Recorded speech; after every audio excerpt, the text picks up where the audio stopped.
नमस्कार भाइ बहिनी हो, तपाईँहरूलाई स्वागत छ नेपाल अनलाइन स्कुलको युट्युब च्यानलमा। हाम्रो च्यानलमा कक्षा नर्सरीदेखि मास्टरसम्मका सबै विषयका सबै भिडियोहरू उपलब्ध छन्। तपाईँहरूले युट्युबमा गएर अथवा फेसबुकमा गएर नेपाल अनलाइन स्कुल भनी सर्च गरेर हाम्रो भिडियोहरू हेर्न सक्नुहुनेछ र हाम्रो भिडियोलाई लाइक, सब्सक्राइब र सेयर गरेर हाम्रो मद्दत गरिदिनुहोला। नेपाल अनलाइन स्कुलको सहयोगी हात बनिदिनुहोला भनेर विनम्र अनुरोध गर्दछु। सधैँ चाहिँ म खेमराज ढकाल हजुरहरूको अगाडि उपस्थित भइसकेको छु र आज म हजुरहरूलाई कक्षा 7 को नेपाली विषयको यो पाठ 3 सांस्कृतिक एकताको पर्व छठ भन्ने पाठ पढाउन गइरहेको छु। अब हेर्नुहोस् त, नेपाल भनेको बहुसांस्कृतिक, बहुधार्मिक, बहुभाषिक देश हो हैन। धेरै भाषा भएका, धेरै जातजातिका मान्छेहरू चाहिँ नेपालमा बस्छन् हैन। तामाङ, शेर्पा, लिम्बू, राई, थकाली हैन, नेवार, बाहुन, छेत्री, चाहिँ मुस्लिम, क्रिस्चियनहरू पनि सबै बस्छन्, किराँतहरू पनि बस्छन् हो। अब ती सबै मानिसहरूका, सबै जातिका मानिसहरूका चाहिँ के छन् त, आफ्ना संस्कृति छन्, आफ्ना रीतिरिवाज छन्, आफ्ना परम्परा छन्, तिनीहरूको आफ्नो पर्व छ हो। त्यस्तै मध्ये एउटा पर्व हो यो छठ है।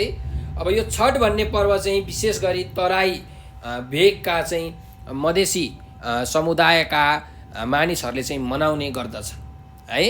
र अहिले चाहिँ यो पहाडिया हिन्दूहरूले पनि चाहिँ यो मनाउने गरेका छन्। अब यस विषयमा, यस छठ पर्वको बारेमा चाहिँ विशेष जानकारी पाउनको लागि हामीले यो पाठ पढौँ। कस्तो खालके पर्व रहेछ त छठ, कस्ता कस्ता मानिसहरूले चाहिँ यो पर्व मनाउने रहेछन् त, कस्ता कस्ता समुदायमा बस्ने मानिसहरूले, कहाँ बस्ने मानिसहरूले मनाउँदा रहेछन्, के गरिदो रहेछ त यो छठ पर्वमा, कति दिनको हुने रहेछ त यो छठ पर्व हैन। जस्तो दसैँ तिहार भन्ने पर्व छ, त्यस्तै यो छठ पनि एउटा पर्व हो। ल यस विषयमा जानकारी गर्नको लागि अब हामी यो पाठ पढौँ। हेर्नुहोस् त, नेपाल बहुजातीय, बहुभाषिक, बहुधार्मिक एवं बहुसांस्कृतिक देश हो। यहाँ आफ्ना धर्म, संस्कृति अनुरूपका साना ठुला धेरै चाडपर्वहरू मनाइन्छ। दसैँ, तिहार, छठ, गौरा, माघी, लोसार, उधौली, उभौली, ईद, क्रिसमस आदि यहाँका मुख्य चाडपर्वहरू हुन्। यीमध्ये तराई मधेस मूलका हिन्दू धर्मावलम्बीहरूले मनाउने ठुलो चाड छठ हो। छठ कार्तिक महिनाको शुक्ल पक्षको षष्ठी तिथिका दिन विशेष पूजा हुने पर्व हो। संस्कृत भाषाको षष्ठी शब्दबाट छठ शब्द बनेको हो।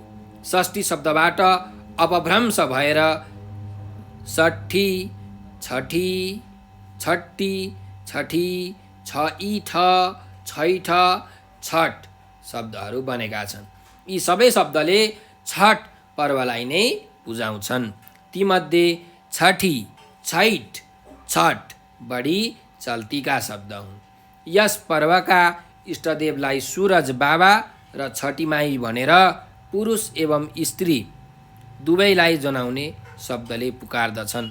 छठमा सूर्यदेव र भगवती छठी माईको पूजा आराधना हुन्छ। यस पर्वमा सूर्यदेवको पूजा र छठी माईको भजन कीर्तन गर्ने चलन छ। छठको व्रतले शारीरिक आरोग्य र मनोकामना पुरा हुने धार्मिक आस्था रहेको छ। यस पर्वमा घर बाहिर रहेका सबै सदस्यहरू घरमा भेला हुन्छन्। आफ्नो परिवारका ज्येष्ठ र स्वस्थ महिलाको नेतृत्वमा व्रत लिन्छन्। आफ्ना पति, छोराछोरी, नाति नातिना आदिको सुख शान्ति र भलाइका लागि व्रत बस्ने चलन छ। मुख्य व्रतालुलाई परिवारका अरू सदस्यहरूले आवश्यक सहयोग पुर्याउँछन्। इच्छा भएर पनि व्रत बस्न नसकेका अवस्थामा त्यसको सट्टामा अरूले पनि व्रत बस्ने परम्परा रहेको छ। छठ वैदिक कालदेखि नै मनाइँदै आएको पर्व हो भन्ने जनविश्वास छ। पाण्डवहरूले वनवास कालमा 1 वर्षको गुप्तवासको सफलताका लागि सूर्यको आराधना गरेका थिए। त्यसलाई सत्य मान्ने हो भने छठ द्वापर युगदेखि सुरु भएको थियो। सूर्य पुराणका अनुसार कार्तिक शुक्ल षष्ठीमा दन हैन व्रतालुले नुहाएर चाहिँ शाकाहारी भोजन गर्नुपर्छ। मैथिली भाषामा त्यसलाई नहाखाए भन्दछन्। पञ्चमीमा व्रतालुहरू दिनभरि उपवास बस्छन्। साँझपख नयाँ चुलोमा आफैले खिर र पुरी पकाउँछन्। घरको पूजा कोठामा केराका पातमा पकवान्न र फलफुलहरू राख्छन्। त्यही छठी माईको पूजा गर्छन्। पूजापछि व्रतालुले चढाएको प्रसाद परिवारका सदस्यहरूलाई दिन्छन् र आफूले पनि खान्छन्। छठको यो दोस्रो दिनलाई खरना भन्छन्। षष्ठी तिथि छठको मुख्य दिन हो। यस दिन बिहानैदेखि पूजा सामग्री तयार गरिन्छ। यिनमा अत्यन्त मिठा परिकार ठेकुवा र भुसुवा मुख्य मानिन्छन्। गहुँको पिठोमा सक्खर र घिउ मुछेर ठेकुवा एक प्रकारको रोटी पकाइन्छ। चामलको पिठोमा सक्खर र घिउ मिसाएर भुसुवा लड्डु बनाइन्छ। केरा, उखु, मेवा, नरिवल जटासहित मुला, बेसार आदि मौसमी फलफुल र कन्दमूलहरू जम्मा गरिन्छन्। यी सबै सामग्रीहरू बाँसको ढकी, टोकरी वा नाङ्लोमा राखिन्छन्। व्रतको तेस्रो दिन अपराह्नमा परिवारका सबै सदस्यहरूले नयाँ लुगा लगाउँछन्। पुरुष सदस्यले पूजा सामग्री बोक्छन्। सबैजनाले भक्ति गीत र भजन गाउँछन्। सबैजना खाली खुट्टा नजिकको घाट, जलाशय वा नदी किनारमा जान्छन्। ठाउँ रोजेर केराको खम्बा र उखुको लाक्रो माटामा गाड्छन्। दियो र झिलिमिली बत्ती बालेर सिँगार्छन्। केराको फेदमा माटाको हात्ती राखेर पूजा गर्छन्। यसपछि मुख्य व्रतालुका रूपमा रहेका ज्येष्ठ महिलाहरू पूजा सामग्री लिएर जलाशय वा नदीमा पस्छन्। आधा शरीर पानीमा डुबाउँछन्। अस्ताउन लागेको सूर्यतर्फ फर्किन्छन् र हात जोडेर ढोग्छन्। परिवारका सदस्यले व्रतालुको हात एवं पूजा सामग्रीमा दूध र जल हालिदिन्छन्। साँझमा अर्घ दिएपछि बत्ती बालेर आरती गरी पानीमा बगाउँछन्। पातका बोहतामा बलेका बत्तीहरू बगाएको दृश्य साह्रै सुन्दर देखिन्छ। सूर्यास्तपछि त्यस दिनको पूजा समाप्त हुन्छ। यसपछि पूजा सामग्री त्यहीँ राखेर धेरैजसो व्रतालुहरू घर जान्छन्। कतिपय व्रतालुहरू घाट, नदी वा जलाशयको किनारमा नै रातभर भजन गर्दै जागराम बस्छन्। घर गएकाहरू पनि भजन गर्दै जागराम बस्छन्। घर गएका व्रतालुहरू सप्तमीका दिन बिहान फेरि घाट, नदी किनार वा जलाशयमा फर्किन्छन्। त्यहीँ राखेको पूजा सामग्री लिन्छन् र उदाउँदो सूर्यलाई अर्घ दिन्छन्। बिहान दिने अर्घलाई बोरुकवा अर्घ भनिन्छ। त्यसपछि छठ माताको कथा वाचन हुन्छ। यसरी छठ पूजाको समाप्त हुन्छ। पूजापछि प्रसाद घरमा लगेर सबैले बाँडेर खान्छन्। गरिब र भाकल गरेकाहरूले मागेर पनि पूजा सामग्री जुटाउँछन् र पूजा गर्छन्। भाकल गर्ने कोही व्रतालु पुरुषहरू घरदेखि पूजास्थलसम्म साष्टाङ्ग दण्डवत गर्दै जान्छन्। कोही पूजास्थलमा मात्र साष्टाङ्ग दण्डवत गर्दै घस्रन्छन्। कोही भाकल बमोजिम पूजा अवधिभर जलभित्र उभिएर रहन्छन् र सूर्यलाई अर्घ दिन्छन्। छठ पर्वमा रमाइलो मेला लाग्छ। मेलामा लोकगीत र भजन गाउँदै थरीथरीका बाजा बजाउँदै नाचगान पनि गर्छन्। वातावरण अत्यन्त मनोरम हुन्छ। तराई मधेसमा मैथिली, भोजपुरी, अवधी र थारू भाषी नेपालीहरूको ठुलो समुदाय रहेको छ। उनीहरूले पहिलेदेखि नै छठ मनाउँदै आएका थिए। अहिले पहाडिया हिन्दूहरू र गैर हिन्दूहरू पनि सूर्य उपासनाको यस पर्वमा सहभागी हुन थालेका छन्। विशेषतः पूर्वी तथा मध्य तराईमा प्रचलित यो पर्व हिजोआज काठमाडौँ, पोखरा जस्ता सहरमा पनि मनाउन थालिएको छ। छठको अवसरमा परिवारका सदस्यहरू मूल घरमा जम्मा हुन्छन्। पारिवारिक मिलन हुन्छ। यस पर्वमा अस्ताउँदो सूर्यलाई अर्घ दिनुको आशय विगतप्रति कृतज्ञता व्यक्त गरेको मानिन्छ। उदाउँदो सूर्यलाई अर्घ दिनुको अर्थ वर्तमान र भावी जीवनको सफलताको कामना मानिन्छ। छरछिमेकमा शुभकामना आदान प्रदान गर्दा पनि यही भाव राखिन्छ। यसरी पारिवारिक र सामाजिक सद्भाव वृद्धिमा छठको ठुलो योगदान रहेको छ। सूर्य पूजकहरूमा छुवाछुतको भावना हुँदैन। धेरै जाति, धर्म र समुदायका मानिसहरू एकै थलोमा बिना भेदभाव सहभागी हुन्छन्। छठले विभिन्न धर्म, समुदाय र जातिलाई जोड्ने सेतुको काम गरेको छ। यस पर्वले सांस्कृतिक एकताको सन्देश प्रवाहित गरेको छ भनेर यो जुन हाम्रो चाहिँ पाठ छ, यो पाठ चाहिँ हाम्रो सकिएको छ है। ल अब हेर्नुहोस् त, यो जुन पाठ छ यो छठ हैन, सांस्कृतिक पर्व छठ भनेर यो कस्ता कस्ता मानिसहरूले मनाउँदै रहेछन् भन्ने कुरा हामीले त यहाँबाट थाहा पाइसकेका छौँ है। कस्तो मानिसहरूले त तराईमा बस्ने हैन, अब जस्तो हिमाल पहाड तराई छ नेपालमा, तराईमा बस्ने चाहिँ जुन तराईको यो मधेस क्षेत्रमा बस्ने मैथिली समुदायका मान्छे, भोजपुरी समुदायका मान्छे, अवधी र थारू भाषा बोल्ने मान्छेहरूले चाहिँ यो छठ पर्व चाहिँ मनाउने रहेछन् हैन, विशेष गरी तिनीहरूले मनाउने रहेछन्। त्यस्तै गरिकन यो पहाडका हिन्दूहरू र हिन्दू बाहेक अरू धर्म मान्नेहरू पनि चाहिँ यो सूर्य भगवानको उपासना गर्ने रहेछन्। यो जुन छठ पर्वमा सहभागिता जनाउने रहेछन्। यसरी यो पर्वमा चाहिँ सबैजना चाहिँ सहभागी हुनाको कारणले सद्भाव बढ्छ, एकअर्कामा चिनजान पनि बढ्छ, हो कि होइन। त्यही भएर यहाँ चाहिँ यो जुन पर्व छ यो पर्व चाहिँ एकताको पर्व हो है। त्यही भएर यहाँ पाठको नाम दिएको छ सांस्कृतिक एकताको पर्व। भनेको जुन संस्कृति छ, जुन परम्परा छ, त्यो परम्पराले गर्दाखेरि चाहिँ नेपालमा बस्ने विभिन्न जाति भाषा भाषीको मानिसहरूको चाहिँ एकता भएको छ। त्यसैले यो सांस्कृतिक एकताको पर्व के हो त? छठ हो। अब छठमा विशेष गरिकन 4 दिन चाहिँ हुने रहेछ, हो कि होइन। अब सुरुको दिनमा चाहिँ जो मेन मुख्य व्रतालु छिन् हैन, घरको जुन ज्येष्ठ र स्वस्थ चाहिँ महिला, उहाँ चाहिँ व्रतालु हुनुहुन्छ। उहाँले चाहिँ शाकाहारी भोजन गरेर चाहिँ नुहाएर खानु हुँदो रहेछ, शाकाहारी भोजन गर्नु हुँदो रहेछ। त्यसलाई मैथिली भाषामा नहाखाए भन्दो रहेछन्। अनि दोस्रो दिनलाई खरना भन्दा रहेछन्। त्यो दोस्रो दिनमा चाहिँ त्यो चाहिँ पञ्चमीको दिन हो है। पञ्चमीको दिनमा चाहिँ के हुँदो रहेछ भन्दाखेरि घरको नयाँ चुलोमा चाहिँ आफैले खिर पुरीहरू चाहिँ पकाउने काम हुँदो रहेछ हो। सबै त्यो प्रसादहरू परिवारलाई दिने, आफू पनि खाने हुने रहेछ। त्यस्तै छठको तेस्रो दिन भनेको षष्ठी तिथिको दिन चाहिँ यो मेन दिन, यो चाहिँ मुख्य दिन रहेछ। यसमा चाहिँ बेलुका सूर्यलाई अर्घ दिने काम हुँदो रहेछ है। व्रतालुहरूले चाहिँ पानीमा उत्रेर नदीको किनारमा गए, जलाशयमा गएर चाहिँ सूर्यलाई अर्घ दिँदा रहेछन्।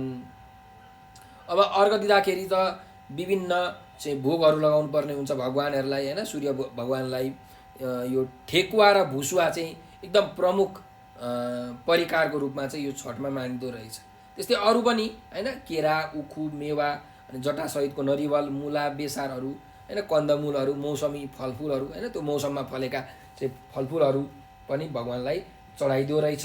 यो सबै सामानहरू चाहिँ बाँसको ढिकी अथवा नाङ्लोमा चाहिँ राखिदो रहेछ हो। अब यो जुन तेस्रो दिन छ, यो तेस्रो दिनको साँझमा दिने अर्घलाई के भन्दो रहेछ त? सझिया अर्घ भनेर भनिँदो रहेछ। र जुन अन्तिम दिन छ सप्तमीको दिन, सप्तमीको दिन चाहिँ बिहान फेरि सूर्य भगवानलाई के गरिदो रहेछ त? अर्घ दिने काम गरिदो रहेछ। यो अन्तिम दिन सप्तमीको दिन जुन चौथो दिन छ, यसमा दिने अर्घलाई चाहिँ बिहान दिने अर्घलाई भोरुकवा अर्घ भनिदो रहेछ। र अन्त्यमा चाहिँ छठ माताको चाहिँ कथा वाचन गरेर, कथा सुनेर चाहिँ यो व्रत समाप्त हुँदो रहेछ। अब यो छठ पर्वमा चाहिँ दुईटा भगवानहरूको विशेषतः पूजा हुँदो रहेछ। एउटा सूर्य भगवानको पूजा र अर्को छठी माईको पूजा हुने रहेछ हो। अब यो छठको इष्टदेव भनेर चाहिँ सुरज बाबालाई चिनिँदो रहेछ हैन। यो पुरुष इष्टदेव र महिला इष्टदेव चाहिँ छठी माईलाई भनेर यसरी चिनिँदो रहेछ है। भनेपछि हामीले यो छठ पर्वको बारेमा निकै जानकारी हासिल गऱ्यौँ। अब यस पाठमा भएको शब्द अर्थबीच हामी एकछिन छलफल गरौँ के कस्ता शब्द र अर्थहरू छन् हेरौँ है त। बहुधार्मिक भनेको छ। बहुधार्मिक भनेको के हो त? बहु भनेको धेरै, धार्मिक भनेको धर्म हैन। भनेपछि बहुधार्मिक भनेको धेरै धर्म भएको हैन, अथवा धेरै धर्मको भनेको चाहिँ बहुधार्मिक। त्यस्तै गौरा भनेको छ। गौरा भनेको चाहिँ एउटा पर्व हो है। हाम्रो जस्तै दसैँ तिहार जस्तो पर्व छ नि, गौरा पनि एउटा पर्व हो। अब यो पर्व चाहिँ कहाँ मनाइन्छ भन्दाखेरि सुदूरपश्चिमतिर, नेपालको जुन सुदूरपश्चिम क्षेत्र छ त्यो सुदूरपश्चिमतिर चाहिँ कृष्ण जन्माष्टमीको दिन, कृष्ण भगवान जन्मेको दिन भनौँ, अथवा कृष्ण भगवान जन्मेको अघिल्लो दिनदेखि चाहिँ एकदम यो सप्ताहव्यापी रूपमा चाहिँ यो पर्व चाहिँ मनाइँदो रहेछ हैन, गौरा पर्व। त्यस्तै गरिकन अर्को छ हेर्नुहोस् त, माघी भनेको छ। माघी भनेको चाहिँ के हो त भन्दा थारू जातिले जुन माघे सङ्क्रान्ति माघ 1 गतेको दिन चाहिँ मनाउने पर्वलाई हामी के भन्छौँ, माघी भनेर भन्छौँ है। अर्को पनि पर्व छ हेर्नुहोस्, लोसार। लोसार भनेको कसले त, तामाङहरूले, गुरुङहरूले, शेर्पाहरूले चाहिँ नयाँ वर्षको रूपमा मान्ने जुन दिन छ हैन, त्यो मानेर उनीहरूले पर्व मनाउँछन्, त्यसलाई नै लोसार भनेर भनिन्छ। अब लोसार पनि 3 प्रकारको छ हैन, तमो लोसार, ग्याल्पो लोसार, अर्को एउटा कि लोसार भन्ने छ है। 3 प्रकारको लोसारहरू छन्। अर्को जाउँ उधौली र उभौली।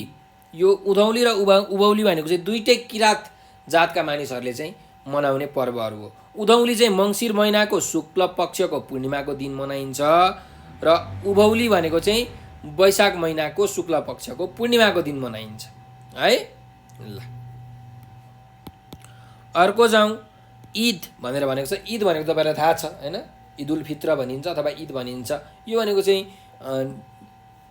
इस्लाम धर्म मान्नेहरू छन्, जुन मुस्लिमहरू छन्, उनीहरूले चाहिँ उनीहरूको मुख्य पर्व हो, उनीहरूले मान्ने एकदम ठुलो पर्व हो ईद। त्यस्तै क्रिसमस भनेको छ। क्रिसमस भनेको पनि तपाईँलाई थाहा छ हैन, यो चाहिँ क्रिस्चियनहरूले जिजस क्राइस्ट जन्मेको दिन मा मनाउने पर्वलाई हामी के भन्छौँ, क्रिसमस भनेर भन्छौँ। अर्को हेर्नुहोस् के छ शब्द, मधेस मूल भनेको छ। मधेस मूल भनेको चाहिँ मधेसमा जन्मेका हैन, मधेसमा उत्पत्ति भएकालाई हामी मधेस मूल भनेर भन्छौँ है। मधेस भनेको तराई भागलाई भनिन्छ है। अर्को धर्मावलम्बीहरू छ। धर्मावलम्बी भनेको चाहिँ के भन्दाखेरि धर्महरू मान्ने, धर्म मान्ने हैन, धर्महरूलाई अँगाल्ने मानिसहरूलाई धर्मावलम्बी भनेर भनिन्छ हैन। केही धर्म मान्छन् नि त मानिसहरूले हो। अब अर्को चाहिँ हेर्नु शुक्ल पक्ष भनेको छ।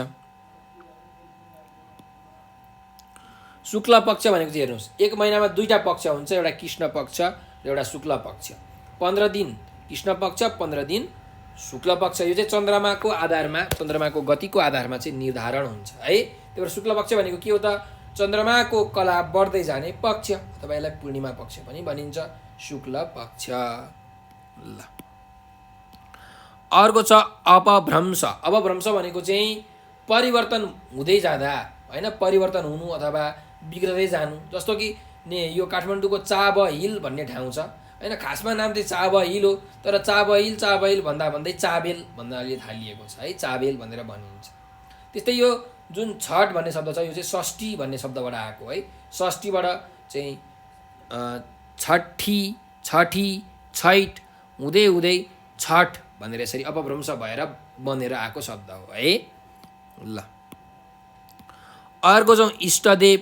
इष्टदेव भनेको चाहिँ परापूर्व कालदेखि जुन पुजिएको भगवान हुनुहुन्छ, पुजिएको देवता हुनुहुन्छ, उहाँलाई इष्टदेव भनिन्छ हैन। एकदम प्रिय देवता, परम्परादेखि पुजिएका देवता है, यो चाहिँ इष्टदेव। अर्को जाउँ सूरज बाबा भनेको छ। सूरज बाबा भनेको को त, सूरज बाबा भनेको सूर्य। सूरज भनेको सूर्य हैन, सूरज बाबा भनेको सूर्य भगवानलाई भनिन्छ। त्यस्तै गरिकन अर्को शब्द हेरौँ आराधना। आराधना भनेको चाहिँ पूजा गर्नु, अर्चना गर्नु हैन, प्रार्थना गर्नुलाई हामी के भन्छौँ, आराधना गर्नु भनेर भन्छौँ। त्यस्तै गरिकन अर्को शब्द छ आरोग्य। आरोग्य भनेको चाहिँ रोग नलागेको अवस्था हैन, रोग नलाग्ने अवस्थालाई आरोग्य भनिन्छ, निरोगी अवस्था है। अर्को छ हेर्नुहोस् मनोकामना। मनोकामना भनेको हाम्रो मनको कामना, मनको इच्छा, मनको कामनालाई हामी के भन्छौँ, मनोकामना भनेर भन्छौँ है। ल नेतृत्व भनेर भनेको छ। नेतृत्व भनेको के हो त, जस्तो मानिलिउँ तपाईँको घरको नेतृत्व कसले गर्नुहुन्छ, तपाईँको बुवाले गर्नुहुन्छ हो कि होइन, भनेको को अगुवा मान्छे छ उसलाई नै नेतृत्व दिइन्छ। त्यही भएर नेतृत्व गर्नु भनेको के हो त, अगुवाई गर्नु हैन, आफू चाहिँ प्रमुख हुनु हैन, उसको प्रमुखको चाहिँ निर्देशनमा अरू कामहरू चल्नु, त्यसलाई नै के भन्छ नेतृत्व गर्नु भनेर भनिन्छ अगुवाई है। अर्को जाउँ व्रतालु भनेर भनेको छ। व्रतालु भनेको चाहिँ जो व्रत बस्छ हैन, व्रत बस्नु भनेको चाहिँ अब कसैकोमा चाहिँ केही अन्नहरू नखानु भनिन्छ, अथवा कसैकोमा चाहिँ पानी पनि नखाने भनेर भनिन्छ, खाली पेट बस्नुलाई व्रत बस्नु भनेर भनिन्छ। व्रतालु भनेको चाहिँ व्रत बस्ने मानिसलाई व्रतालु भनिन्छ है। ल अर्को जाउँ वैदिक काल। वैदिक काल भनेको चाहिँ हाम्रो जुन वेद छ हिन्दू धर्ममा 4वटा वेद छ नि हैन, ऋग्वेद, सामवेद, यजुर्वेद, अथर्ववेद हो। यो वेद बनेको समयदेखि भन्नु नै वैदिक कालदेखि भनेर भनेको हैन, एकदम पहिलेदेखि वेद निर्माण हुँदाखेरिदेखिको समयलाई वैदिक काल भनेर भनिन्छ। यो छठ पर्व चाहिँ ऊ जमानामा जतिखेर वेद बनेको थियो त्यतिखेरदेखि चाहिँ यो मनाउने पर्व रहेछ, त्यही भएर यसलाई वैदिक कालदेखि चलिआएको पर्व भनिन्छ। अब अर्को जाउँ गुप्तवास।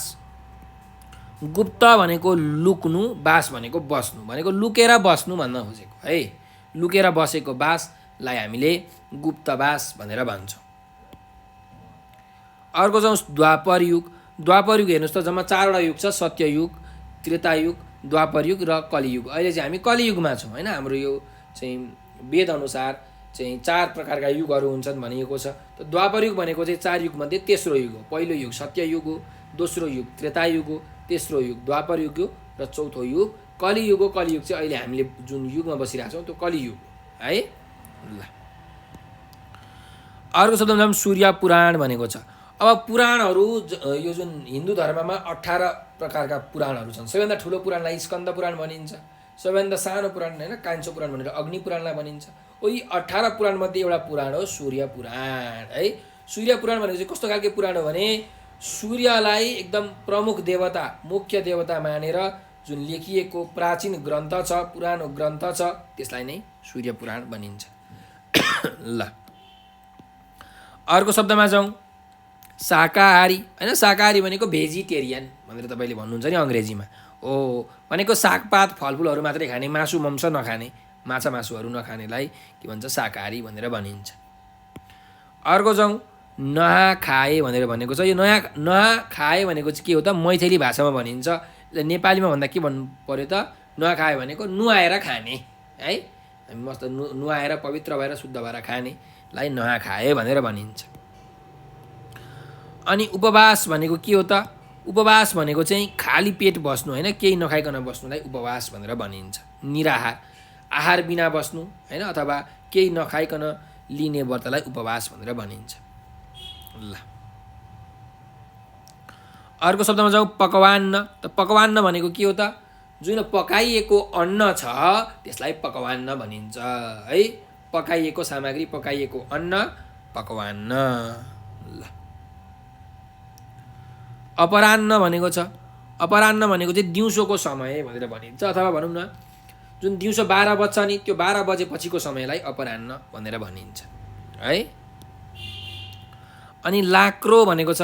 लाक्रो भनेको चाहिँ जुन उखुको बोट हुन्छ नि त्यसलाई हामीले के भन्छौँ त, लाक्रो भनेर भन्छौँ हैन। उखुको लाक्रो हैन, मकैको बोट, आँपको रुख, केराको थम्बा भने जस्तो उखुको लाक्रो हुन्छ है। ल अर्को जाउँ अर्घ भनेको छ।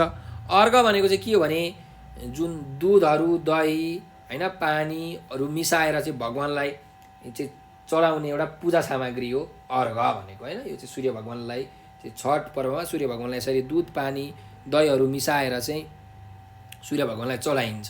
यो चाहिँ एक प्रकारको पूजा सामग्री हो है अर्घ भनेको। अर्को चाहिँ हेर्नुहोस् त सजिया अर्घ भनेर भनेको छ। सजिया अर्घ भनेको चाहिँ साँझमा दिने अर्घ हैन। जुन षष्ठी तिथिको दिन छठ पर्वमा चाहिँ यो साँझमा एउटा अर्घ चढाइन्छ भगवानलाई, त्यसलाई हामी सजिया अर्घ भन्छौँ। साँझमा दिने अर्घ हैन, बेलुकी पख साँझतिर दिने अर्घलाई सजिया अर्घ भनिन्छ। अर्कोमा जाउँ आरती भनेर भनेको छ। आरती भनेको के हो तपाईँलाई थाहा छ, हेर्नुहोस् त दियोहरू, बत्तीहरू बालेर चाहिँ भगवानको पूजा गर्ने काम हैन, भगवानतिर चाहिँ त्यो दियो घुमाउने कामलाई हामी के भन्छौँ त, आरती भन्छौँ। देवताको पूजापछि बत्ती बालेर घुमाउने काम भनेको आरती हो है। तपाईँहरूले मन्दिरहरूमा देख्नुभएको छ नि त आरती गरेको है। ल अर्को जाउँ घाट भनेर भनेको छ। घाट भनेको के हो त भन्दाखेरि जुन नदीहरू, खोलाहरू, दहहरू अथवा तालहरू भनौँ न पानी भएको ठाउँ सम्म पुग्न सकिने जुन एउटा स्थान छ त्यसलाई चाहिँ घाट भनेर भनिन्छ। अथवा कुनै पनि नदीको खोलाको जुन दायाँ बायाँको छेउछाउतिरको किनार हुन्छ, छेउछाउको भाग हुन्छ, त्यसलाई पनि हामीले घाट भन्न मिल्छ है। अर्को शब्दमा जाउँ जलाशय भनेको छ। त जलाशय भनेको के हो त भन्दा जुन ठाउँमा पानी छ त्यसलाई जलाशय भनिन्छ। पानी भएको ठाउँ अथवा पानीको आश्रयस्थल जलाशय। भाक्कल भनेर भनेको छ। भाक्कल भनेको चाहिँ तपाईँले भन्नुहुन्छ नि कसम खान्छु म भनेर भन्नुहुन्छ नि, हो त्यो भनेको भाक्कल हो क्या। कुनै चाहिँ मेरो यो काम चाहिँ सफल होस् भनेर एउटा कामना हुन्छ नि, हो त्यो कामना परिपूर्तिको लागि भगवान्लाई, देवी देवतालाई गरिने जुन कबुल हुन्छ, जुन कसम हुन्छ, त्यसलाई नै हामी भाकल भन्छौँ। यो चाहिँ देवी देवताहरूलाई चाहिँ के गरिन्छ त, भगवान् यस्तो भयो भने म तपाईँलाई चाहिँ मेरो छोरा जन्मियो भने चाहिँ म तपाईँलाई 100 लड्डु चढाउँछु भनेर यसरी भनिन्छ नि, यो भनेको भाकल हो है। ल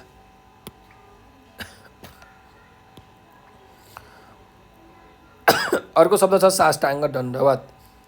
साष्टाङ्ग दण्डवत भनेको चाहिँ के भन्दाखेरि हाम्रो जुन यो अङ्गहरू छ, 8वटा अङ्ग, हाम्रो शरीरमा भएको 8वटा अङ्ग चाहिँ भुइँमा छोएर गरिने जुन प्रणाम छ होइन, एकदम लम्पसार परेर गरिने प्रणाम, त्यसलाई हामी भन्छौँ साष्टाङ्ग दण्डवत। हाम्रो चाहिँ 8वटा अङ्ग चाहिँ भुइँमा छुनु पर्यो। के अङ्ग? शिर, हात, गोडा होइन, हृदय, आँखा, तिघ्रा, मन र ओठ। यी 8 अङ्गले भुइँमा छोएर लट्ठी जस्तै तेर्सिएर गरिने जुन नमस्कार छ, जुन प्रणाम छ, त्यसलाई हामी साष्टाङ्ग दण्डवत भन्छौँ। अर्को शब्द हेरौँ मनोरम भनेको छ। मनोरम भनेको एकदम मनै रम्ने खालके, मनलाई लोभ्याउने, हृदय लोभ्याउने, मनोहर पनि भनिन्छ यसलाई। यो भनेको चाहिँ मनोरम हो है। अर्को शब्दमा जाउँ गैर हिन्दू। गैर हिन्दू भनेको चाहिँ हिन्दू धर्म मान्ने भन्दा बाहेक अरूका होइन, जस्तो चाहिँ इसाई धर्म मान्ने होइन, यो इस्लाम धर्म मान्ने, जैन धर्म मान्ने, यी सबै गैर हिन्दूहरू हुन् होइन। हिन्दू धर्म बाहेक अरू धर्म मान्नेलाई गैर हिन्दू भनिन्छ। उपासना भनेको छ। उपासना भनेको पूजा गर्नु होइन, पूजा गर्नु, आराधना गर्नुलाई हामी उपासना गर्नु भनेर भन्छौँ। ल अर्को शब्दमा जाउँ विगत भनेको छ। विगत भनेको चाहिँ जुन बितिसकेको समय छ, जुन भूतकालको समय छ, त्यसलाई विगत भनेर भनिन्छ। अर्कोमा जाउँ कृतज्ञता भनेर भनेको छ। कृतज्ञता भनेको चाहिँ के भन्दाखेरि जस्तो मानिलिनु तपाईँलाई कसैले सहयोग गर्यो भने तपाईँले एक प्रकारको धन्यवाद भनेर आभार व्यक्त गर्नुहुन्छ नि, हो त्यो भनेको कृतज्ञता हो होइन। अरूको सहयोग वा परोपकारप्रति आभारी हुने अवस्था अथवा आभार हुने कामलाई नै हामी के भन्छौँ? कृतज्ञता भनेर भन्छौँ। अर्को शब्द छ हेर्नुहोस् त भावी भनेर। भावी भनेको चाहिँ भविष्यको होइन, अब आउने दिनहरूको चाहिँ, भविष्यत्कालको आगामी आउने दिनहरूकोलाई भावी भनेर भनिन्छ। त्यस्तै अर्को शब्द छ सामाजिक सद्भाव भनेर होइन। सामाजिक भनेको समाजमा हुने, सद्भाव भनेको सद् भनेको राम्रो, भाव भनेको भावना। त्यही भएर समाजमा एक अर्काप्रति देखाइने, दर्शाइने एकदम असल भावना, राम्रो भावनालाई हामी सामाजिक सद्भाव भनेर भन्छौँ है। अब अर्को शब्दमा जाउँ सूर्य पूजक भनेको छ। सूर्य पूजक भनेको सूर्य भगवानको पूजा गर्ने, सूर्य भगवानको आराधना गर्नेलाई सूर्य पूजक भनिन्छ है। ल अर्को सेतु भनेको छ। सेतु भनेको चाहिँ के हो त? ब्रिज होइन, अङ्ग्रेजीमा ब्रिज भनिन्छ, नेपालीमा पुल भनेर भन्छौँ नि हामी, हो सेतु भनेको चाहिँ पुल हो है। अर्कोमा जाउँ सांस्कृतिक एकता भनेर भनेको छ। सांस्कृतिक एकता भनेको जुन हाम्रो परम्परा छ, जुन संस्कृति छ, त्यो संस्कृतिले चाहिँ बनाएको एउटा के हो त, मान्छेहरूको भनौँ न एक प्रकारको भावनाको चाहिँ सङ्गमलाई हामी के भन्छौँ? सांस्कृतिक एकता भन्छौँ। संस्कृतिले एक बनाएको अवस्थालाई हामी सांस्कृतिक एकता भनेर भन्छौँ है। सन्देश भनेको छ। सन्देश भनेको के हो भन्दा खबर, समाचारलाई हामी सन्देश भनेर भन्छौँ। यो एकदम सजिलो भयो है। अब प्रवाहित भनेको छ, प्रवाहित भनेको चाहिँ के गर्नु भन्दा प्रचार प्रसार गर्नुलाई प्रवाहित गर्नु भनिन्छ हैन, प्रचार प्रसार। ल अब यी शब्द र अर्थको हामीले चाहिँ सबै शब्दका अर्थहरू हामीले बुझिसकेका छौँ। अब हामी अभ्यासतर्फ अघि बढौँ। यहाँ हामीलाई अभ्यास दिएको छ कि प्रश्नहरू के छन् हेरौँ है त। 1 नम्बरको प्रश्न छ, एक एक वाक्यमा उत्तर भन भनेर भनेको छ। भनेपछि अब यहाँ प्रश्न छ हेर्नुहोस्, छठ कसले मनाउने पर्व हो भनेर भनेको छ। छठ कसले मनाउने पर्व हो त? छठ तराई मधेस मूलका हिन्दू धर्मावलम्बीहरूले मनाउने पर्व हो है। तराई मधेस मूलका हिन्दू धर्मावलम्बीहरूले मनाउने पर्व हो छठ। ख नम्बरको प्रश्न छ, छठ शब्द कसरी बनेको हो भनेर भनेको छ। छठ शब्द कसरी बनेको हो त? संस्कृत भाषाको षष्ठी शब्दबाट अपभ्रंश भएर छठ शब्द बनेको हो हैन। एकदम सजिलो। ग नम्बरको प्रश्न छ हेर्नुहोस् त, छठमा कुन कुन देवताको पूजा हुन्छ भनेको छ। छठमा सूर्य देवता र भगवती छठी माईको पूजा हुन्छ। के अरे? छठमा सूर्य देवता र भगवती छठी माईको पूजा हुन्छ। यसरी हामीले उत्तर लेख्न सक्छौँ। छठमा कसको नेतृत्वमा पूजा हुन्छ भनेर भनेको छ। भनेपछि छठमा परिवारको ज्येष्ठ र स्वस्थ महिलाको नेतृत्वमा पूजा हुन्छ हैन। जेठो र स्वस्थ महिलाको नेतृत्वमा है। ल ङ नम्बरको प्रश्न छ, छठमा कुन कुराको बढी ख्याल गरिन्छ भनेर भनिन्छ। भनेपछि के यसको उत्तर के हुन्छ त? छठमा व्रतालुको शरीर र वस्त्रको शुद्धतामा बढी ख्याल गरिन्छ है। ल अर्को प्रश्नमा जाउँ। छठको मुख्य व्रत कति दिनको हुन्छ भनेर भनेको छ। छठको मुख्य व्रत 4 दिन हुन्छ। चौथी, पञ्चमी, षष्ठी र सप्तमी 4 दिनको हुन्छ है। छठको मुख्य व्रत 4 दिनको हुन्छ। यसरी हामीले चाहिँ उत्तर लेख्न सक्छौँ। अब सूर्यलाई अर्घ दिँदा राख्नै पर्ने मुख्य सामग्रीहरू के हुन् भनेर भनेको छ।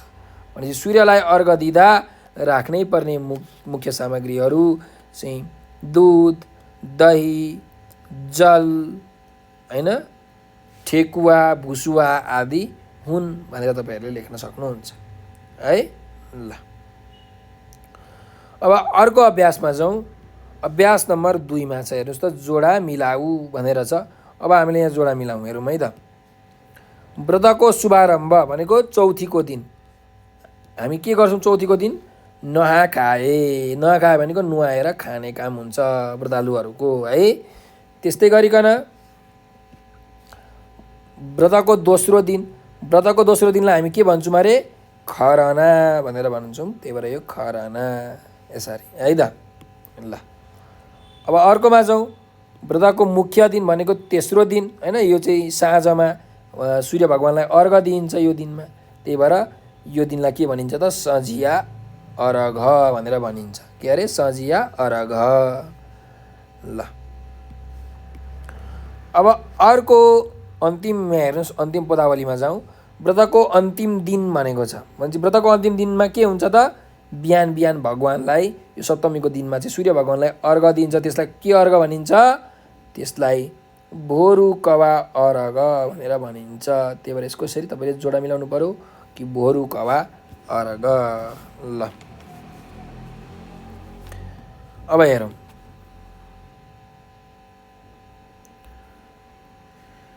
पाठबाट उपयुक्त शब्द खोजेर खाली ठाउँ भर भनेर भनेको छ। अब पाठबाट हामीले चाहिँ उपयुक्त शब्द चाहिँ यो खोजेर यो खाली ठाउँ चाहिँ हामीले के गर्नु पर्यो? भर्नु पर्यो है। ल अब हेरौँ। यहाँ पहिलो प्रश्न छ, पहिलो वाक्य छ, व्रतको दोस्रो दिन साँझमा ड्यास पूजा हुन्छ हैन। अब दोस्रो दिनमा चाहिँ के को पूजा हुन्छ त साँझमा? ल भन्नुहोस् त। दोस्रो दिन भनेको हाम्रो पञ्चमीको दिन हैन। यो चतुर्थी हैन, पञ्चमीको दिन यो दिनलाई खरना भनिन्छ हो। यो दिनमा चाहिँ साँझ पख सबै नयाँ चुलोमा आफै खिर र पुरीहरू पकाउँछन् व्रतालुहरूले। अनि केराको पातहरूमा पकवान र फलफुलहरू राख्छन् र छठी माईको चाहिँ पूजा गर्छन्। त्यही भएर व्रतको दोस्रो दिन साँझमा छठी माईको पूजा हुन्छ। छठी पक्नुहोस् माईको पूजा हुन्छ। छठी हो है यो ठ। छठी माईको पूजा हुन्छ यसरी लेख्नु पर्यो है त। ल अर्कोमा जाउँ। व्रतको तेस्रो दिन खाली ठाउँ छ अनि मा परिवारका सबै सदस्यहरूले नयाँ लुगा लाउँछन् भनेर भनेको छ। भनेपछि व्रतको तेस्रो दिन कतिखेर त अपराह्नमा भनेको दिउँसोको 12 बजेको जुन समय छ त्यो 12 बजे पछि भन्नको है। त्यही भएर व्रतको तेस्रो दिन अपराह्नमा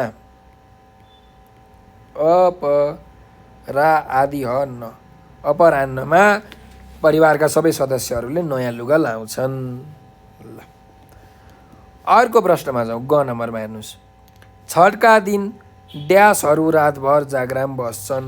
को बस्छन् रातभरि? व्रतालुहरू जागराम बस्छन्। त्यही भएर छठका दिन व्रतालुहरू रातभर जागराम बस्दछन्। यसरी हामीले खाली ठाउँ भर्न सक्छौँ है त। अब घ नम्बरमा जाउँ। व्रतको अन्तिम दिन छठ माताको ड्यास पछि पूजा समाप्त हुन्छ। के पछि? छठ माताको कथा वाचन पछि। कथा भन्छन्, मान्छेहरूले कथा सुन्छन् अनि बल्ल यो छठ पर्व समाप्त हुन्छ। त्यही भएर व्रतको अन्तिम दिन छठ माताको कथा वाचन पछि पूजा समाप्त हुन्छ। यसरी लेख्नु पर्यो। ङ नम्बरमा जाउँ। हिजो आज ड्यास पनि सूर्य उपासनाको पर्वमा सहयोगी हुन थालेका छन्। त को? यो चाहिँ खास मधेस मूलका होइन तराई मूलका हिन्दू धर्मावलम्बीहरूले गर्ने चाड हो छठ पर्वमा। तर अब हिजो आज चाहिँ पहाडियाहरू होइन पहाडिया हिन्दूहरू र गैर हिन्दूहरू पनि चाहिँ सूर्य उपासनाको पर्वमा सहभागी हुन थालेका छन्। त्यही भएर हिजो आज पहाडिया र गैर हिन्दूहरू पनि सूर्य उपासनाको पर्वमा सहभागी हुन थालेका छन् भनेर हामीले लेख्न सक्छौँ। अन्तिम वाक्यमा जाउँ। च नम्बरमा। सूर्य पूजकहरूमा ड्यासको भेदभाव हुँदैन। के को भेदभाव हुँदैन? छुवाछुतको भेदभाव हुँदैन। त्यही भएर छुवाछुत हुन्छ है यहाँ। सूर्य पूजकहरूमा म ठुलो कि त ठुलो भनेर यसरी हुँदैन, छुवाछुत हुँदैन है। ल अब जाउँ अर्को अभ्यासमा हेर्नुहोस्। अभ्यास नम्बर 4मा छ ठिक उत्तरमा ठिक चिनो लगाऊ भनेको छ। अब यहाँ कुन ठिक उत्तर हो त्यसमा हामीले राइट लगाउनु पर्यो है त। ठिक चिन्ह लगाउनु पर्यो। अब हेरौँ। छठको विशेषता कुन होइन भनेको छ। कुन चाहिँ होइन त? छठमा के हुँदैन? पारिवारिक मिलन हुन्छ कि हुँदैन? हुन्छ, यो विशेषता हो। त्यस्तै गरिकन छिमेकी र चाहिँ यो आफन्तहरूसँग शुभकामना आदान प्रदान हुन्छ कि हुँदैन? यो पनि हुन्छ।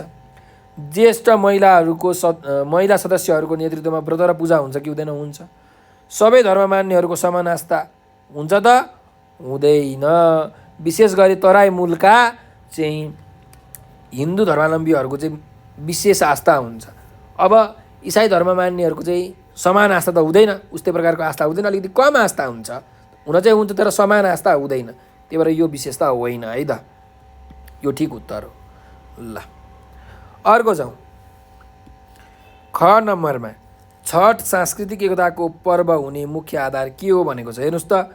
सांस्कृतिक एकता भनेको छ भनेको संस्कृतिको एकता हो कि होइन? अब यसको मुख्य आधार के हो त? छुवाछुतको भावना नभएर हो कि धेरै जाति र समुदायका मानिसहरूको सहभागिता भएर हो कि सद्भाव पो बढेर हो कि अथवा सबै व्रतालुहरू प्रकृतिको पूजक भएर हो? के हो भन्नुहोस् त? सांस्कृतिक एकता। किनकि धेरै जाति र समुदायका मानिसहरू सहभागी हुन्छन्, त्यही भएर त एकता हुन्छ नि। सहभागी हुन्छन्, बोलचाल हुन्छ अनि एकता हुन्छ। त्यही भएर यो आ नम्बरको हुन्छ। धेरै जाति र समुदायका मानिसहरू सहभागी भएर चाहिँ छठ सांस्कृतिक एकताको पर्व हुने मुख्य आधार हो है। ल ग नम्बरमा जाउँ। अस्ताउँदो र उदाउँदो सूर्यलाई अर्घ दिनुको आशय के हो भनेर भनेको छ। के हो? अस्ताउँदो सूर्य भनेको जुन बितेको जिन्दगी छ, बितेको समय छ, त्यो बितेको समयमा कृतज्ञता ज्ञापन गर्नु, होइन, कृतज्ञ हुनु, आभार हुनु। र चाहिँ उदाउँदो सूर्य भनेको चाहिँ अब आउने भनौँ अथवा उदाइरहेको अहिले वर्तमानको सफलताको कामना गर्नु। त्यही भएर यो ई नम्बरको हुन्छ जीवनको विगतप्रति कृतज्ञता र वर्तमानमा सफलताको कामना गर्नु है। यो चाहिँ के हो त? अस्ताउँदो र उदाउँदो सूर्यलाई अर्घ दिनुको आशय हो। ल अब अर्को अभ्यासमा जाउँ। अभ्यास नम्बर 5 मा छ, हेर्नुहोस् त, उत्तर लेख भनेको छ। प्रश्न छ, हेर्नुहोस् त, क नम्बरको प्रश्न, छठप्रति व्रतालुहरूको कस्तो आस्था रहेको हुन्छ भनेर भनेको छ। अब यसको उत्तर चाहिँ अलिकति हामीले 3-4 लाइनमा लेख्नुपर्ने हुन्छ है, त्यसैले तपाईँले यसको लेख्न सक्नुहुन्छ। अब हेर्नु, छठ पर्वमा सूर्यदेव र भगवती छठी माईको पूजा आराधना हुन्छ। छठको व्रतले शारीरिक आरोग्य र मनोकामना पुरा हुने विश्वास गरिन्छ। आफ्ना पति, छोराछोरी, नाति नातिना आदिको सुख शान्ति हुन्छ भन्ने व्रतालुहरूको आस्था हुन्छ अथवा रहेको हुन्छ भनेर तपाईँले यसरी उत्तर लेख्न सक्नुहुन्छ है। ल अब अर्को प्रश्नमा जाउँ। छठ कहिलेदेखि प्रारम्भ भएको मानिन्छ भनेर भनेको। कहिलेदेखि भन्नुहोस् त? छठ चाहिँ वैदिक कालदेखि नै मनाइँदै आएको के छ त? जनविश्वास छ, होइन। पाण्डवहरूले वनवास कालमा 1 वर्षको गुप्तवासको सफलताको लागि सूर्य भगवानको आराधना गरेका थिए हो। त्यसपछि चाहिँ छठ द्वापर युगदेखि प्रारम्भ भएको मानिन्छ भनेर यसरी हामीले उत्तर लेख्न सक्छौँ है। ल छठमा पवित्रताको कुन कुन पक्षमा बढी ख्याल गर्नुपर्छ भनेर भनेको छ। त कुन कुन पक्षमा बढी ख्याल गर्नुपर्छ भन्नुहोस् त? छठमा शरीर र वस्त्रको शुद्धतालाई ध्यान दिइन्छ। व्रतालुले शाकाहारी भोजन मात्र गर्नुपर्छ। पूजा सामग्री र प्रसादका निम्ति तयार गरिने पकवान र फलफुलको शुद्धतामा ध्यान दिनुपर्छ। यसरी छठमा शरीर, वस्त्र, पूजा सामग्री र प्रसादको पवित्रतामा बढी ख्याल गर्नुपर्छ भनेर तपाईँले यसरी उत्तर लेख्न सक्नुहुन्छ। अब अर्को प्रश्नमा जाउँ। छठका दिन गरिने क्रियाकलापहरू के हुन् भनेको छ। अब के गर्छौँ त हामी छठको दिनमा भन्नुहोस् त? भन्दा छठको दिनमा बिहानै पूजा सामग्री तयार गरी ढकी, टोकरी वा नाङ्लोमा राखिन्छ हो। त्यस्तै अपराह्नमा परिवारका सबै सदस्यले नयाँ लुगा लगाउँछन्। भक्ति गीत र भजन गाउँदै जलाशय वा नदी किनारमा जान्छन्। मुख्य व्रतालुका रूपमा ज्येष्ठ महिलाहरू र स्वस्थ महिलाहरू जलाशयमा पसेर अस्ताउँदो सूर्यलाई अर्घ दिन्छन्, पूजा गर्छन् र ढोग्छन् हो। यी क्रियाकलापहरू चाहिँ छठको दिन गरिन्छ भनेर तपाईँहरूले यसरी लेख्न सक्नुहुन्छ। अब हेर्नुहोस्, छठको मुख्य व्रत बस्ने विधिको वर्णन गर भनेर भनेको छ। अब कसरी व्रत बसिन्छ त, होइन, के विधि छ त, त्यो वर्णन गर्नु पर्यो होइन। अब हेर्नुहोस्, छठ मुख्य 4 दिन गरेर मनाइन्छ होइन। चतुर्थीदेखि सप्तमीको दिनसम्म छठ पर्व मनाउने गरिन्छ। चतुर्थीका दिन चाहिँ व्रतालुहरूले नुहाएर चाहिँ शाकाहारी भोजन पर्दछ। त्यस्तै पञ्चमीका दिन चाहिँ व्रतालुहरूले दिनभरि चाहिँ व्रत बस्नुपर्छ, उपवास बस्नुपर्छ र साँझ चाहिँ नयाँ चुलोमा आफै खिर र पुरी पकाएर होइन पातमा पकवान र फलफुल राखेर छठी माईको पूजा गर्नुपर्छ। त्यस्तै गरिकन तेस्रो दिन चाहिँ छठको मुख्य दिन हो। यो दिन बिहानदेखि पूजा सामग्रीहरू तयार गर्नुपर्छ।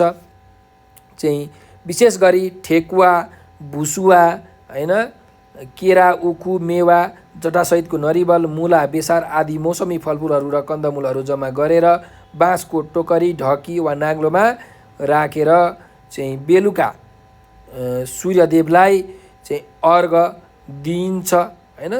र त्यहाँ यो व्रतालु बस्ने महिलाहरू चाहिँ पानीमा पसेर भगवानलाई ढोग्ने काम गर्छन्। पातमा दियो चाहिँ जलाएर बगाउँछन् होइन। केराको फेदमा केराको खम्बा गाड्छन्।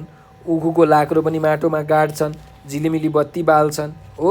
अनि चौथो दिनमा बिहान सूर्य भगवानलाई अर्घ दिएर चाहिँ अन्त्यमा छठ माताको कथा वाचन गरिकन यो छठ व्रत समाप्त हुन्छ भनेर यसरी तपाईँले यसको विधिको वर्णन गर्न सक्नुहुन्छ है। ल अब अर्को अभ्यासमा जाउँ, अर्को प्रश्नमा जाउँ। 4 नम्बरको प्रश्न छ, छठ कसरी सांस्कृतिक एकताको पर्व बनेको छ भनेर भनेको छ। त कसरी सांस्कृतिक एकताको, हेर्नुहोस् त, नेपाल भनेको के हो त, धेरै धर्म, धेरै जात जाति, धेरै भाषाभाषी, बहुसांस्कृतिक, बहुधार्मिक, बहुभाषिक देश हो हैन। यहाँ चाहिँ तराई, पहाड, हिमालका विभिन्न मानिसहरू चाहिँ बसोबास गर्ने गर्छन्। छठ विशेषतः तराई मधेस मूलका चाहिँ यो थारू, मैथेली, भोजपुरी, अवधी भाषा बोल्ने नेपालीहरूको पर्व हो। तर यस पर्वमा चाहिँ अचेल अथवा भनौँ हिजोआज पहाडका हिन्दूहरू अथवा गैर हिन्दूहरू पनि सहभागिता हुन थालेका छन्। यो चाहिँ नेपालको विभिन्न ठाउँ सहरहरूमा चाहिँ एकदम बडो धुमधामका साथ सूर्य भगवानको र छठी माईको आराधना गरिँदै मनाइन्छ। यस पर्वमा एकदम ठुलो मेला लाग्ने गर्दछ। गीत गाउँदै चाहिँ भजनहरू गाउँदै यो छठी माईको र सूर्य भगवानको आराधना उपासना गरिन्छ। धेरै मानिसहरूको सहभागिता यसमा हुने भएकाले उनीहरूको चाहिँ शुभकामना आदान प्रदान, खबर आदान प्रदान हुने भएकाले छठ चाहिँ सांस्कृतिक एकताको पर्व बनेको छ भनेर यसरी तपाईँहरूले उत्तर लेख्न सक्नुहुन्छ है। ल अब अर्को अभ्यासमा जाउँ। हेर्नुहोस् त, भाव विस्तार गर भनेर भनेको छ। अब यहाँ भाव विस्तार गर्नु पर्यो कि छठले विभिन्न धर्म, समुदाय, जातिलाई जोड्ने सेतुको काम गरेको छ भनेर भनेको छ। अब ठ्याक्कै तपाईँले यसकै उत्तर यहाँ लेख्न सक्नुहुन्छ है। छठ कसरी सांस्कृतिक एकताको पर्व बनेको छ भन्दाखेरि मैले जे उत्तर भने त्यही उत्तर तपाईँले यहाँ लेख्न सक्नुहुन्छ। किनकि छठ भनेको चाहिँ यो नेपालमा मनाइन्छ हो। नेपाल भनेको एकदम धेरै संस्कृति भएको मानिसहरूको बस्ने ठाउँ हो। धेरै जात जाति, धेरै वर्णहरू, धेरै भाषा बोल्ने मानिसहरू बस्ने चाहिँ ठाउँ हो नेपाल। धेरै प्रकारका समुदायका मानिसहरू होइन, मैथली समुदाय, चाहिँ भोजपुरी अवधी समुदाय, थारू समुदाय, त्यस्तै गरिकन शेर्पा समुदाय, चाहिँ बाहुन क्षेत्री समुदाय, अनि इसाई धर्म मान्ने समुदायहरू चाहिँ धर्मका मान्छेहरू बस्छन्। धेरै जात जातिका मान्छेहरू बस्छन् यहाँ हो। अब ती मानिसहरूको चाहिँ यो छठ पर्वमा मेला लागेको बेलामा चाहिँ समाचारहरू के हुन्छ त, आदान प्रदान हुन्छ। खुसियाली उनीहरूले बाँड्ने काम गर्छन्। एउटा धर्म यो छठ पर्वमा चाहिँ सबै धर्मका मानिसहरू चाहिँ यो नदीको किनारमा जलाशयमा गएर भेला हुन्छन्। भगवानको पूजा आराधना उपासना गर्छन् होइन। आफूले पूजा नगरे पनि व्रतालुहरूलाई चाहिँ सामग्री दिन्छन्, पैसाहरू दिएर चाहिँ भगवानको पूजा गर्नलाई सहयोग गर्छन्, मद्दत गर्छन्। हो त्यही भएर चाहिँ यो सबै नेपालमा रहेका सबै जात जाति भाषाभाषीका मानिसहरूलाई चाहिँ छठले के गरेको छ त, एकै ठाउँमा ल्याएर बाँध्ने काम गरेको छ। उनीहरूको चाहिँ सद्भाव चाहिँ बढाउने काम गरेको छ। त्यसैले यो छठ पर्व भनेको विभिन्न धर्म, समुदाय र जातिलाई जोड्ने चाहिँ सेतुको काम गरेको छ, पुलको काम गरेको छ भनेर हामीले यसरी लेख्न सक्छौँ है त। ल अब छठका मुख्य विशेषताहरू के हुन् 10 वाक्यमा लेख भनेर भनेको छ। अब यसका मुख्य विशेषताहरू के हुन् त 10 वाक्यमा हामीले लेख्नुपर्ने छ। अब हेर्नुहोस् त, यसको एकदम धेरै विशेषता छ, ठुलो विशेषता छ कि छठ पर्वमा प्रकृतिको पूजा गरिन्छ होइन। सूर्य देवता र चाहिँ छठी माईको पूजा गरिन्छ। नदी किनारले चाहिँ हामीलाई के गर्छ त भन्दा हाम्रो कृषि अन्नबालीमा चाहिँ मद्दत पुर्याइरहेको हुन्छ। त्यसकै पानीबाट चाहिँ खेतमा फलेका अन्नबालीहरू चाहिँ हामीले प्रयोग गर्छौँ, खाद्य पदार्थहरू हामी खान्छौँ, त्यसबाट हाम्रो जीवन चलेको छ। त्यही भएर यसमा चाहिँ विशेष गरिकन सूर्य भगवान र यो पानीको पूजा पनि त्यही भएर गरिन्छ हो। त्यस्तै यो दिनमा चाहिँ एकदम यो दिनलाई शुद्धताको प्रतीकको रूपमा पनि मानिन्छ होइन। किनकि व्रतालुहरू चाहिँ एकदम शुद्ध भएर चाहिँ मिठो परिकारहरू, शुद्ध परिकारहरू पवित्र चाहिँ ठाउँमा अथवा भनौँ न पवित्र भाँडोमा राखेर भगवानको चाहिँ कथा वाचन उपासना अर्चनाहरू गर्छन्। त्यस्तै गरिकन यो पर्वमा चाहिँ विभिन्न जात जातिका मानिसहरू, भाषाभाषीका मानिसहरू चाहिँ मेला पर्व लागेका ठाउँमा चाहिँ भेला हुन्छन्, नदी किनारमा भेला हुन्छन्। एक आपसमा चाहिँ समाचारहरूको चाहिँ आदान प्रदान गर्छन्, खुसियाली बाँड्छन् होइन। छरछिमेकमा पनि मानिसहरूले चाहिँ मानिसहरूको सामाजिक सद्भाव के हुन्छ त बढ्ने काम गर्दछ। र यस छठ पर्वमा चाहिँ यो सूर्य पूजकहरूमा छुवाछुतको भावना कति पनि हुँदैन। म ठुलो त ठुलो भन्ने कुरा केही पनि हुँदैन। धेरै जाति धर्महरू समुदायका मानिसहरू चाहिँ एउटै थलोमा बिना भेदभाव सहभागी हुन्छन् हो। त्यही भएर यसले चाहिँ सबै धर्म जातिका मानिसहरूलाई बाँध्ने काम गरेको छ। यो नै एउटा के हो त सांस्कृतिक एकताको पर्व हो यो हाम्रो छठ पर्व भनेको भनेर यसरी तपाईँले यसका विशेषताहरू लेख्न सक्नुहुन्छ है। अब 10 होइन, यो 20 वाक्य पनि पुग्छ है। लेख्दै जाँदाखेरि तपाईँहरूले लेख्न सक्नुहुन्छ, मिलाएर यसलाई लेख्नु होला। ल हाम्रो यो अभ्यासहरू सकिएको छ। अब यो शब्द भण्डारमा हामी जाउँ। शब्द भण्डारको अभ्यास छ हाम्रो अब अर्को। तल्लो हरफका विपरीतार्थी शब्दसँग जोडा मिलाई कापीमा सार भनेको छ। अब यहाँ हामीलाई चाहिँ शब्दहरू दिएको छ। तिनीहरूको विपरीतार्थी शब्द भनेको उल्टो अर्थ दिने शब्दहरू चाहिँ हामीले कापीमा सार्नुपर्नेछ। जस्तो कि यहाँ पहिलो शब्द छ हेर्नुहोस्, स्वस्थको अस्वस्थ हो। स्वस्थको कि त अस्वस्थ, यहाँ छ यो अस्वस्थ हो। ल अब अरू हेरौँ। शाकाहारीको के हुन्छ त? शाकाहारी भनेको सागपात मात्रै खाने, फलफुल मात्रै खाने। शाकाहारीको विपरीतार्थी उल्टो अर्थ दिने शब्द के हुन्छ त? माछा मासु खाने अथवा मांसाहारी हो। त्यही भएर यसको उल्टो अर्थ दिने शब्द हुन्छ शाकाहारीको मांसाहारी। यसरी तपाईँले जोडा मिलाउनुहोस्। तपाईँले लेख्दाखेरि चाहिँ यसरी लेख्नु पर्यो है। शाकाहारीको के हुन्छ त? मांसाहारी। आफ्नो कापीमा लेख्दाखेरि चाहिँ यसरी लेख्नुहोस्, मांसाहारी। ल अर्को हेरौँ। आह्वान गर्नु भनेको छ त। आह्वान गर्नु भनेको बोलाउनु भन्न खोजेको, सुरुवात गर्नु भनेको। अनि यसको उल्टो अर्थ के हुन्छ त? अन्त्य गर्नु भनेको विसर्जन गर्नु भनेर भनिन्छ। त्यही भएर आह्वानको उल्टो अर्थ हुन्छ विसर्जन है। ल अर्को जाउँ। अर्को शब्द मिलन भनेको छ। मिलन भनेको चाहिँ मेलमिलाप हुने काम, भेटघाट हुने काम भनेपछि मिलनको उल्टो अर्थ के हुन्छ त? यहाँ हेर्नुहोस्, यी छ बिछोड। बिछोड भनेको चाहिँ छुटिने काम। त्यही भएर मिलनको उल्टो अर्थ हुन्छ बिछोड है। ल अर्को शब्दमा जाउँ। विगत भन्ने शब्द छ। अब विगत भन्ने शब्दको उल्टो अर्थ के हुन्छ त? विगत भनेको बितिसकेको काम। अब यसको उल्टो अर्थ हुन्छ वर्तमान हैन, विगतको वर्तमान। त्यही भएर यसको यहाँ तपाईँले जोडा मिलाउन सक्नुहुन्छ है, विगतको वर्तमान भनेर। ल यसरी विपरीतार्थी शब्दहरू, उल्टो अर्थ दिने शब्दहरू हामीले जोडा मिलाइसकेका छौँ। अब हामी अर्को अभ्यासमा जाउँ। तल्लो हरफका शब्दसँग जोडा मिलाई कापीमा सार भनेर भनेको छ। अब यहाँ शब्दहरू दिएको छ, यिनीहरूको जोडा मिलाउनु पर्यो। जस्तो कि यहाँ उदाहरण दिएको छ हेर्नुहोस् त, केराको थम्बा। केराको के हुन्छ त? थम्बा। केराको खम्बा पनि भनिन्छ, केराको थम्बा पनि भनिन्छ है। त्यही भएर यो केराको थम्बा यसरी जोडा मिलाउनु पर्यो। अर्कोमा हेरौँ। उखु। उखुको के हुन्छ त? उखुको लाक्रो होइन। अघि हामीले पाठमा पनि पढेको थियौँ। उखुको बोटलाई के भनिन्छ? लाक्रो भनिन्छ। उखुको लाक्रो। त्यस्तै आँपको के हुन्छ त? आँपको बोट हुन्छ अथवा आँपको रुख हुन्छ है। आँपको रुख ठुलो हुन्छ, बोट भनेको चाहिँ सानो हो, रुख भनेको ठुलो हो। त्यही भएर आँपको रुख है, आँपको रुख। ल अर्कोमा जाउँ। मकै छ। मकैको के हुन्छ त? मकैको बोट होइन। मकैको बोट त सानो हुन्छ, त्यही भएर यसलाई बोट भनिन्छ है, मकैको बोट। र अन्तिममा छ फर्सी। फर्सीको के हुन्छ त? फर्सीको झाल होइन। फर्सीको कस्तो हुन्छ त? लहरै लहरा हुन्छ। त्यही भएर फर्सीको के भनिन्छ त? झाल भनेर भनिन्छ। तपाईँहरूले फर्सीको बोट त देख्नुभएको होला नि आफ्नो बारीमा है। नत्र एकचोटि गएर हेर्नुहोस्, फर्सीको के भनिन्छ त? झाल भनिन्छ। ल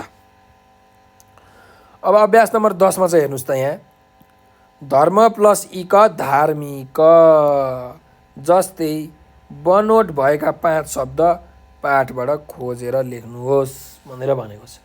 अब हामीले यो पाठबाट यो खोजेर लेख्नु पर्यो होइन। अब यस्तै खालको शब्दहरू, अब के हुन्छन् त यस्तै खालको शब्दहरू हेरौँ है त। म यहाँ तपाईँलाई लेख्छु। समाज प्लस इक सामाजिक होइन। समाज प्लस इक सामाजिक, यसरी हो। 5 वटा शब्द भनेको छ। अरू पनि हेरौँ है। भाषा प्लस इक के हुन्छ? भाषा प्लस इक भाषिक है। यहाँ लेख्नुस् भाषा प्लस इक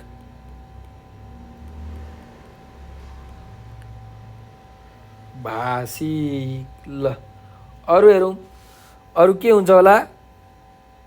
परिवार प्लस इक पारिवारिक हो कि होइन? पारिवारिक कति सजिलो छ। अर्कोमा जाउँ, शरीर प्लस इक शरीर प्लस इक के हुन्छ? शारीरिक हो कि होइन? शारीरिक। यसरी। र अझै एउटा लेखौँ है त, 4वटा भयो।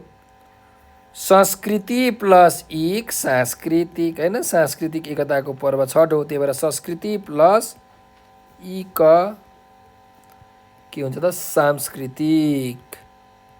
सांस्कृतिक। ल यसरी हामीले अन्तिममा इक प्रत्यय लागेको शब्दहरू चाहिँ यो लेख्न सक्छौँ है। समाज प्लस इक सामाजिक, भाषा प्लस इक भाषिक, परिवार प्लस इक पारिवारिक, शरीर प्लस इक शारीरिक, संस्कृति प्लस इक सांस्कृतिक है। अथवा अर्को पनि हुनसक्छ, मूल प्लस इक मौलिक होइन? ल अब हेरौँ, यहाँ अर्को अभ्यास छ। अर्को अभ्यासमा चाहिँ हामीलाई के भनेको छ भन्दाखेरि तलका शब्दको अर्थ लेख भनेर भनेको छ। अब यहाँ हामीलाई शब्दहरू दिएको छ, यिनीहरूको अर्थ हामीले लेख्नुपर्ने छ है। ल हेरौँ, पहिलो शब्द छ जाग्राम। त जाग्राम भनेको के हो भन्दाखेरि रातभर नसुत्ने काम होइन? नसुत्ने होइन? उठिराख्ने, जागा बसिराख्ने होइन? भजन कीर्तन गर्दै चाहिँ हामी के बस्छौँ त? जागा बस्ने कामलाई जाग्राम भनिन्छ होइन? भजन कीर्तन गरेर रातभर चाहिँ जागा रहने काम भनेको जाग्राम हो। ल अर्को छ कन्दमूल। त कन्दमूल भनेको के हो भन्दाखेरि जुन जमुन मुनि फल्ने हुन्छ नि, जमिन मुनि जुन जराको रूपमा फल्ने एक प्रकारको फल हो, त्यसलाई नै हामी के भन्छौँ? कन्दमूल भनेर भन्छौँ। जस्तो कि त यो आलु पनि एक प्रकारको कन्दमूल हो कि होइन? आलु पनि जरा त हो नि, जरामा त फल्छ नि हो कि होइन? त्यस्तै गरिकन तरुल, तपाईँले घर तरुल, सिमल तरुलहरू पनि के हो त? कन्दमूलहरू हो है। जमिन मुनि जराका रूपमा फल्ने फल भनेको कन्दमूल। अर्को वनवास भनेको छ। वनवास भनेको वनमा बस्ने काम, बास बस्ने काम भनेको जङ्गलमा चाहिँ बास बस्ने कामलाई के भनिन्छ त? वनवास भनेर भनिन्छ है। ल अर्को जाउँ, समुदाय भनेर भनेको छ। त समुदाय भनेको के हो भन्दाखेरि हाम्रो समाजमा भएका मानिसहरूको धेरै समूहलाई हामी के भन्छौँ? समुदाय भन्छौँ होइन? धेरै मानिसहरूको समूह भनेको समुदाय हो। ल अर्को शब्द चाहिँ हेर्नुहोस् त, पुकार्नु। पुकार्नु भनेको के हो त भन्दा बोलाउनु भनेर भनिन्छ हो कि होइन? प्रार्थना गर्नु, बोलाउनु, बिन्ती भाउ गर्नुलाई पुकार्नु भनेर यसरी हामीले यसको अर्थ लेख्न सक्छौँ। र अर्को छ हेर्नुहोस्, अर्को शब्द कामना। त कामना भनेको के हो? हाम्रो इच्छा, हाम्रो अभिलाषालाई हामी कामना भन्छौँ हो कि होइन? त्यही भएर इच्छा अभिलाषा भनेको कामना हो। यसरी हामीले यी शब्दका अर्थहरू पनि लेखिसकेका छौँ। अब हामी अर्को अभ्यासमा जाउँ। यो शब्द भण्डारको अन्तिम अभ्यास छ चाहिँ अर्थ खुल्ने गरी वाक्य बनाऊ भनेको छ। अब हामीले अर्थ खुल्ने गरी वाक्य बनाउनु पर्यो है त। ल हेरौँ, पहिलो शब्द छ पक्वान्न। पक्वान्न भनेको पाकेको अन्न हो कि होइन? अब हामीले त पढिसकेका छौँ कि छठमा चाहिँ यो ठेकुवा भुसुवा जस्ता विभिन्न पकवान्नहरू पकाइन्छ हो। तपाईँले लेख्न सक्नुहुन्छ, छठ पर्वका दिन विभिन्न धेरै प्रकारका शाकाहारी पकवान्न पकाइन्छ। यसरी हामीले चाहिँ वाक्य बनाउन सक्छौँ। ल अब आराधना भनेको छ। आराधना भनेको पूजा गर्नु होइन? भनेपछि छठ पर्वमा सूर्यदेव र छठी माईको आराधना गरिन्छ हो। यसरी लेख्न सकिन्छ। अब व्रतालु भनेको छ। व्रतालु भनेको चाहिँ व्रत बस्नेहरू हो। त्यही भएर छठ पर्वमा व्रतालुहरूले पवित्रताको चाहिँ, शुद्धताको चाहिँ विशेष ख्याल राख्नुपर्छ। यसरी हामीले वाक्य बनाउन सक्छौँ। ल उपवास भनेको छ त उपवास भनेको के हो भन्दा व्रत बस्ने काम, खाली पेट बस्ने कामलाई, केही पनि नखानेलाई उपवास भनिन्छ हो। त्यही भएर यसको के वाक्य बनाउन सकिन्छ त, छठ पर्वका दिन परिवारका ज्येष्ठ तथा स्वस्थ महिलाहरू उपवास बस्छन् हो। यसरी हामीले वाक्य बनाउन सक्छौँ। अपराह्न, अपराह्न भनेको चाहिँ दिउँसोको 12 बजीपछिको समय हो कि होइन। त्यही भएर छठ पर्वमा अपराह्नमा चाहिँ परिवारका सबै सदस्यले नयाँ लुगा लगाउँछन्। यसरी वाक्य बनाउन सक्नुहुन्छ। ल अब अन्तिम शब्द छ कृतज्ञता भनेर भनेको छ। कृतज्ञता भनेको चाहिँ आभार व्यक्त गर्नु होइन। जस्तो तपाईँहरूले कक्षा 7मा पढ्दै हुनुहुन्छ हो। अब तपाईँहरू चाहिँ कक्षा 7को परीक्षामा, तपाईँहरू कक्षा 6को परीक्षामा त पास हुनुभयो हो। अब तपाईँहरू कसरी पास हुनुभयो त, शिक्षकले राम्रो तरिकाले पढाउनु भयो, तपाईँले पनि पढ्नुभयो भने तपाईँ पास हुनुहुन्छ हो कि न। अब तपाईँले चाहिँ गएर सरलाई, सर तपाईँले राम्रो पढाइदिनु भयो भनेर आभार व्यक्त गर्नु भनेको के त, कृतज्ञता व्यक्त गर्नु।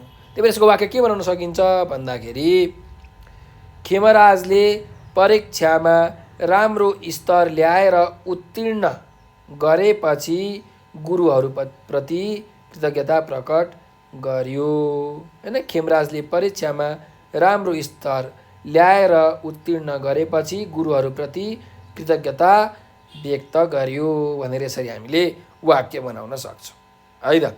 ल अब यो सबै अभ्यासहरू हामीले गरिसकेका छौँ। अब यो जुन उच्चारण र हिज्जे र कार्यमूलक व्याकरण भन्ने छ, यसको अभ्यास यो चाहिँ हामी अर्को भिडियोमा लिएर आउने नै छौँ। त्यति जेलसम्मको लागि चाहिँ हामीलाई बिदा दिनु होला। र तपाईँहरूलाई चाहिँ केही समस्या छ, केही कुरा बुझ्नु भएको छैन, केही कुरा आएको छैन भने यो नम्बर छ हेर्नुहोस्, एउटा 9849595895 हो। यो नम्बरमा तपाईँले चाहिँ हामीलाई भाइबर, टेलिग्राम र व्हाट्सएपमा म्यासेज गर्न सक्नुहुन्छ। साथसाथै तपाईँहरूले हाम्रो भिडियोलाई लाइक, सब्सक्राइब र सेयर गर्न नबिर्सनु होला। नेपाल अनलाइन स्कुलको सहयोगी हात बनिदिनु होला भनेर म विनम्र अनुरोध गर्दछु। सधैँ त्यस्तै गरिकन हामीसँग चाहिँ यो टिकटक, फेसबुक, ट्विटर र इन्स्टाग्राम पनि छ हो। तपाईँहरूले टिकटक, फेसबुक त चलाउनुहुन्छ होला हो। तपाईँले चाहिँ टिकटकमा, फेसबुकमा, ट्विटर अनि इन्स्टाग्राममा चाहिँ नेपाल अनलाइन स्कुल लेखेर त्यहाँ सर्च गर्नुहोस् र हामीलाई त्यहाँ फलो गर्नुहोस् है। हामीले एकदम रमाइलो भिडियोहरू, यो पाठ पढाएका भिडियोहरू, साथसाथै अतिरिक्त क्रियाकलापहरू होइन, जस्तो कि हाजिर जवाब प्रतियोगिता हुन्छ, गायन प्रतियोगिता हुनसक्छ होइन। त्यस्तै निबन्ध लेखन, कथा वाचन प्रतियोगिताहरू गराउँछौँ र हामीले उपहारको, पुरस्कारको पनि व्यवस्था गरेका छौँ। तपाईँहरूले त्यस अतिरिक्त क्रियाकलापमा, रचनात्मक क्रियाकलापमा भाग लिएर चाहिँ उचित पुरस्कार जित्नुहुनेछ भन्ने मलाई विश्वास छ। र यो भिडियो तपाईँले अन्तिमसम्म हेरिदिनु भएकोमा तपाईँहरूलाई हृदयदेखि धेरै धेरै धन्यवाद। स्वस्थ रहनुहोस्, व्यस्त रहनुहोस्, मस्त रहनुहोस्।